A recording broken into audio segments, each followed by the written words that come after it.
guys, and welcome back to my channel. I'm coming to you live from my bed. As you may notice, this isn't particularly different to any of my other videos, but today I'm not feeling my best.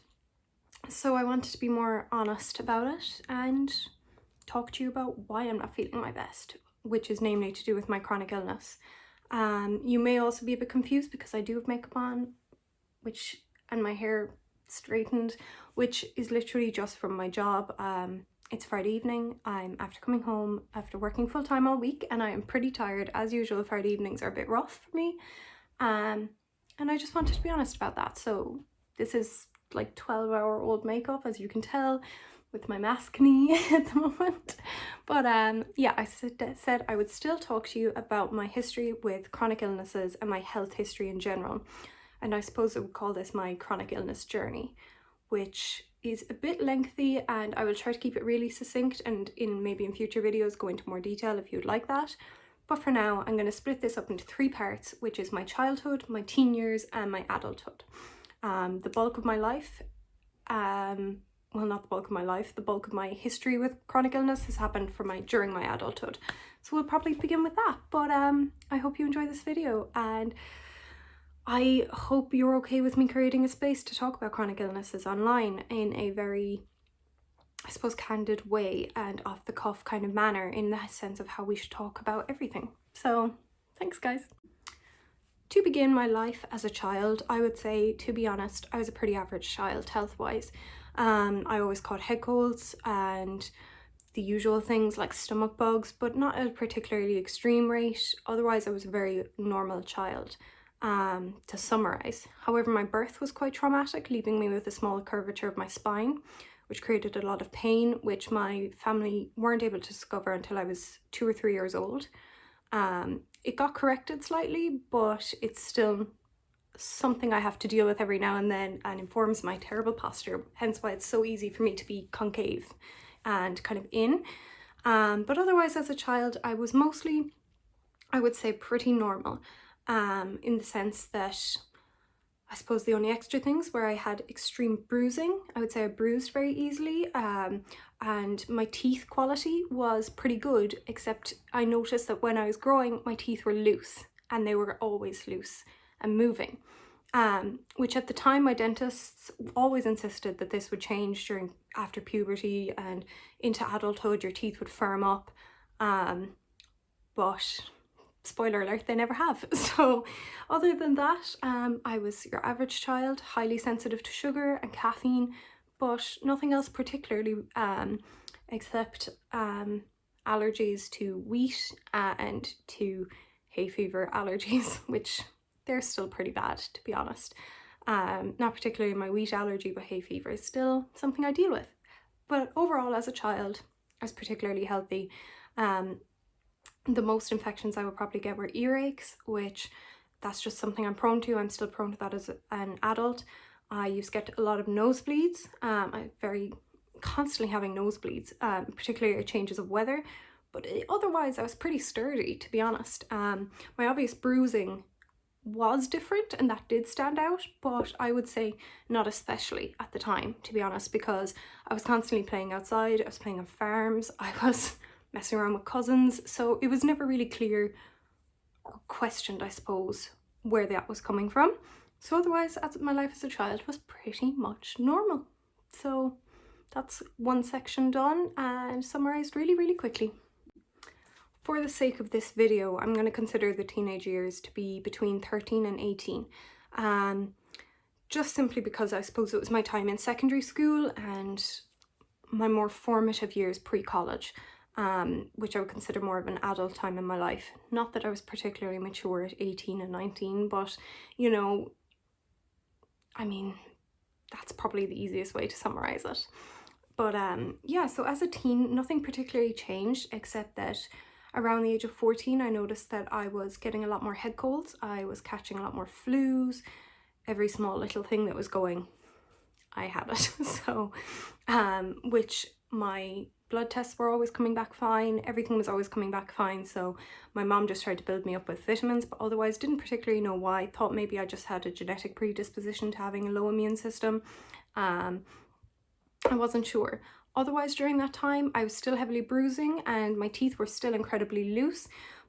But other than that, one thing I did notice was my temperature control began to drop. I became instantly colder as a person, temperature-wise. During the teenage years, my tolerance for cold weather entirely dropped, and my ability to recover from being out in the cold, or in intense heat actually, really became quite unstable, probably around the age of 15, 16. And in addition to that, I noticed that my ability to heal with cuts and small things like that, just cuts and scrapes, you know, was incredibly poor. And if I cut my hand, I would have the mark on my hand. Even if it was a tiny cut, I would have it there for 2, 3, 5 months, you know, it could be a lot. But other than that, things stayed pretty much stable until I hit the age of 17. 17 for me is a very big age, where I remember a lot of my developmental issues with chronic illnesses coming to light and beginning. At 17, I noticed that I suddenly needed to click and crack my joints, which I didn't notice before. I used to notice other people cracking their fingers and their knuckles, and I used to never particularly get it, to be honest. I didn't know why they were doing it, especially when they would explain that it didn't hurt. So it became very odd to me that when I needed to crack my fingers, it hurt, and I had to do it to be able to use my hands. In the beginning, this was just in my hands, and then my wrists, because at the time I was playing badminton, and I'm right-handed, and my right hand for badminton.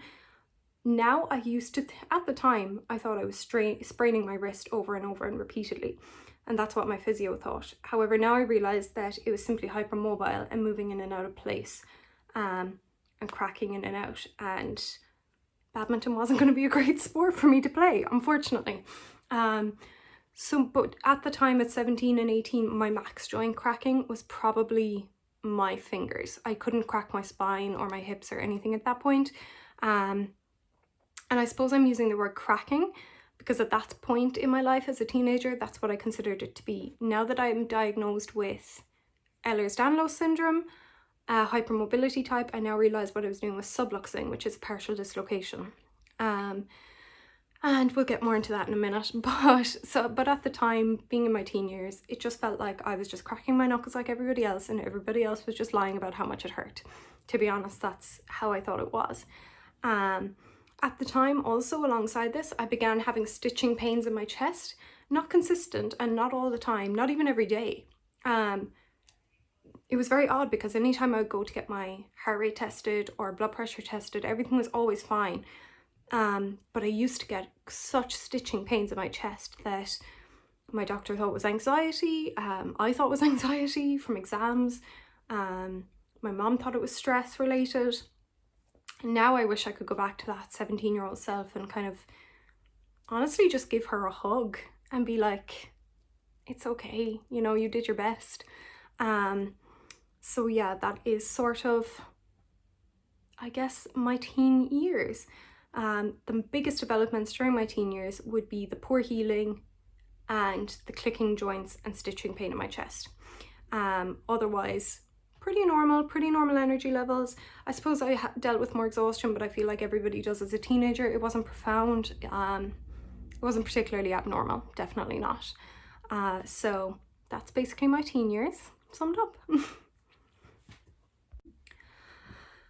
Now we move into adulthood. I was actually 18 during my last year of secondary school because my birthday is in August, and I was 19 in my first year of college, but I'm still going to class 18 as adulthood, simply because 18 was the year where pretty much everything in my life changed. And now I look at it, I get quite emotional about it, but now I look at it, I see that it was such a formative year for me and really changed with the direction which my life was going to go. I always took school incredibly seriously. I've taken college incredibly seriously. I've just finished a master's that I took incredibly seriously. That's not so much because of, it is because of an inner pressure and perfectionism, but I also enjoy academics a lot. So a lot of it is to do with wanting to do well for myself. I also have an older sister who's incredibly smart, and I think that was a bit of pressure as well. Self-imposed, not by my family. But at 18, I was going to be sitting the Leaving Cert, which is Ireland's version of the SATs or the A-levels or whatever. The Leaving Cert is just the final exam. It's very stressful, like most of them, very stressful experience, and I was unhappy to say the least, but I was ready to hit the ground running and really commit to trying to get to college to be able to study modern languages and creative writing.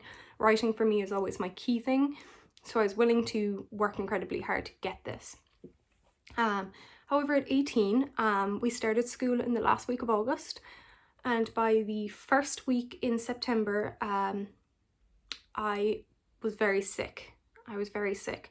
And I had a fever, quite a bad fever, but I had the worst sore throat I'd ever had. Like, I couldn't eat, I couldn't swallow, I was crying in pain. A lot of very strong medications didn't work, and it didn't go away. That was the thing. It went on for a long time. Now I know in hindsight that was a staph infection, a Staphylococcus aureus infection in my throat, which could have been quite serious, to be honest. But antibiotics didn't work. Now I look at it, I probably maybe needed antivirals, I'm not sure. Or maybe I was just put on antibiotics too late. But it was a very bad infection. And that made me miss a lot of school. And when I went back to school, I was incredibly weak. So by the time I was back to school normally from September, it was probably November. And I was in a much more weakened state. I had lost a lot of weight. I couldn't focus for a long time. I found studying incredibly hard. My joints and my cracking was getting worse and worse, and more prevalent. Suddenly I was dealing with absolute fatigue and migraines. But I was really determined to keep on going and having my friends and my social life as much as I possibly could, you know? Just because I suppose when you're 18, that's so important. And in life, that's important, but I think when you're 18, your priorities are a little bit different. Whereas now, if I got that level of sick, I would be trying to recuperate as much as possible. And if that meant I had to repeat the Leaving Cert, it meant I had to repeat the Leaving Cert. But there was no talking to 18-year-old me. So yeah, that is essentially the kickoff infection that I would say caused a lot of this. By Christmas time, by the Christmas break, I was incredibly weak, incredibly tired, and I then got strep throat in January, which I'm laughing because this is like the worst luck, but also I think my immune system was so decimated from the first infection in September that it was so easy to pick up other infections. And God, it just really wiped the floor with me. So over Christmas, when I was meant to be studying, which I still did quite a lot of, I had strep throat and was very, very weak. At this point, I had also noticed an additional symptom, which was my, I suppose, dizziness and a low blood pressure. Well, now I recognize it as low blood pressure symptoms, whereas at the time I did not understand it. I didn't understand why, after standing up very quickly, I would feel very faint or faint, straight out faint, or why I couldn't stand for a long period of time, or sitting in certain positions, stopping blood flow to my legs and arms wasn't great, or those kind of things. But that was just building at the time. So that was Christmas of my 6th year and Leaving Cert year. So then in April of that year, I got glandular fever. Well, like, I got glandular fever, which in America is known as mono, I'm pretty sure, and felt very, very, very weak. I felt terrible. I really didn't feel well. Yeah, I was pretty upset.